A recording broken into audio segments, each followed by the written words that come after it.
you posted a picture of me and you when you won the Hot Water Comedian of the Year. Mate, we look fucking terrible. I don't know how I look better 10 years later than I did then. I look like a fucking 45-year-old man. Yeah, you did look fucked back then. I look terrible. Was the way you used to dress, like, I can say this now. Your dress sense has improved dramatically over the past couple of years. Because I get free clothes now.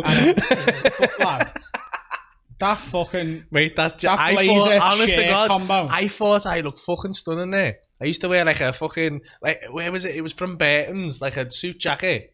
And a fucking, like a white shirt with like a black line like on it. Washed out jeans and trainees. All Converse. Converse, you look like an out-of-work magician.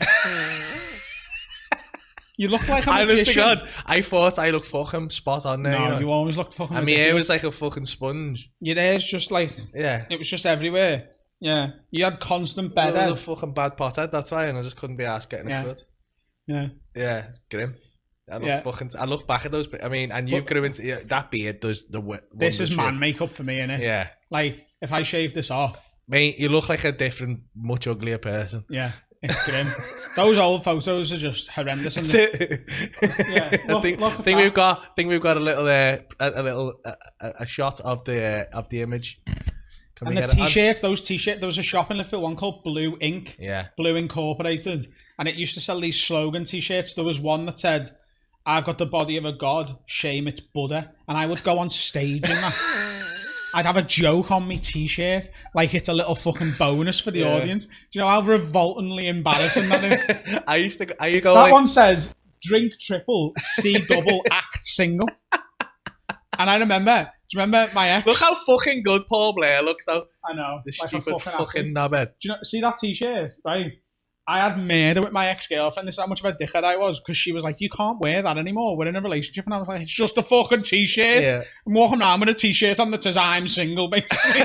She's like, "You can't wear that." I was like, "Stop being mental." Oh, look how happy you are though. Yeah. It was a good day that way, innit? Until I fucking... Tony Carroll still fuming about it, like. Yeah, until I... So after... I don't know whether you remember that night. They'd named drinks after us all. Yeah. So the Paul... Oh, I've got to tell this story. I told it not so long ago as well. Oh, so we used to go out in Envy a lot. Yeah. Every week though. Yeah. Well, I went out more than even you did. Me and Carl went out even more than that. So they'd named drinks after us. So there was a 4-pint pitcher, and that was the Paul Smith. Yeah. And it was a big 4 pints of ginger goodness or something like that. And the Adam Rowe was... Envy's £1 vodka Red Bull offer is just like Adam Rowe. It's here every fucking night. And you went on stage at the very start of the show with a 4-pint pitcher, and inevitably the audience went down it. And you tried and got about half a pint in, and I'm like, "I can't do it." And I said to Carl, "Get me one, and I'll down it during my act." And he went, "No, I'm not doing that. It'd be a waste of a tenner, whatever." And he waited until... So we did the show. I got drunk during the show because I was on first as well, and I started drinking straight afterwards. I took about 100 quid in cash out with me that night. I'd spent all that on £1 vodka Red Bulls and whatever. And then I got 100 quid in cash for winning the show. I spent most of that as well. And I was absolutely hammered, standing there like a fucking Mortal Kombat character getting ready to be finished. And then Carl and your ex, Helen, come over and went, "Do you still think you could do a 4-pint pitcher?" And they gave me it. And I've still got the video of this. I get about 3 pints in. Even in that state, about 3 pints in. And there's a big round of applause on the video. "Oh, well done, lad. Good effort, that. Good effort, that." And then I stood there for ages on my own.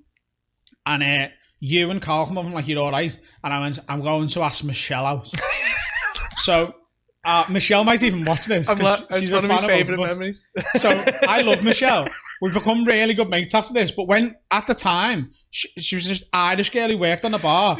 And I just proper fancied her. Like, I was so into her.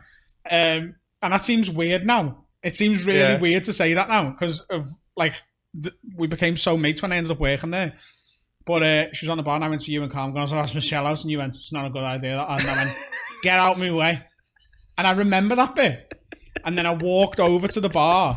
And she's on the other side of the bar. And instead of asking her out, I just stared at her, like wobbling for about 20 seconds, which is a fucking long time to say fuck all. And then just projectile vomited right across the bar. It didn't touch the bar. It didn't touch the bar. I remember, but the best thing was you went, and she went, what? So she leaned in and she'd done it. And she was the only member of staff on the bar, and she had to clean herself up and the bar up. Yeah. And the next day... She wasn't happy. Do you know what? She took that so well, though. Yeah. Like, looking back, you projectile vomited cleaning her face. I didn't even get kicked out. I know, and she was like... and you were like...